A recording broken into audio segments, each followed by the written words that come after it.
Price வழங்க ரொம்ப நல்லா இருப்பீங்க. ஆண்டவராக இயேசுவின் நாமத்தில் நம்புகிறேன். ரேகபு தினம் ஒரு தேன்துளி என்கிற வேத பகுதியில் உங்களை சந்திப்பதில் மிகுந்த மகிழ்ச்சிங்க. இன்றைக்கு தியானத்துக்கு எடுத்துக்கொள்ளப்பட்ட பகுதி மத்திய எழுதிய சுவிசேஷ புத்தகம் 6ஆம் அதிகாரம் 34வது வசனம். நாளைக்காக கவலைப்படாதிருங்கள். ஆமாங்க, இன்றைக்கு நம்ம வாழ்ந்து கொண்டிருக்கிற வாழ்க்கையில எத்தனையோ தேவைகளோடு கூட இருக்கும் பொழுது, நாளைக்கு என்ன பண்ண போறோம்? நாளைக்கு என்ன நடக்கும்? நாளைக்கு என்ன செய்ய போகிறோம்? இப்படி திட்டங்களை வகுத்து வாழ்றோம்னு நினைச்சிட்டு அந்த வாழ்க்கையில அதிகமா கவலையோடு வாழ்ந்து கொண்டிருக்கிற மக்கள் தாங்க அதிகம்.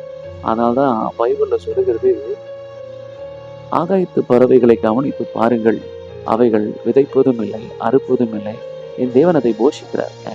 இன்றைக்கும் அதை காட்டிலும் நாம் விசேஷித்தவர்கள். நம்மை நிச்சயமாய் கர்த்தர் போஷிப்பார், நடத்துவார், அவர் வல்லவர். ஆமென். இந்த வார்த்தையை நம்புங்க. ரொம்ப நல்லா இருப்பீங்க. காட் பிளஸ் யூங்க. ஆமென்.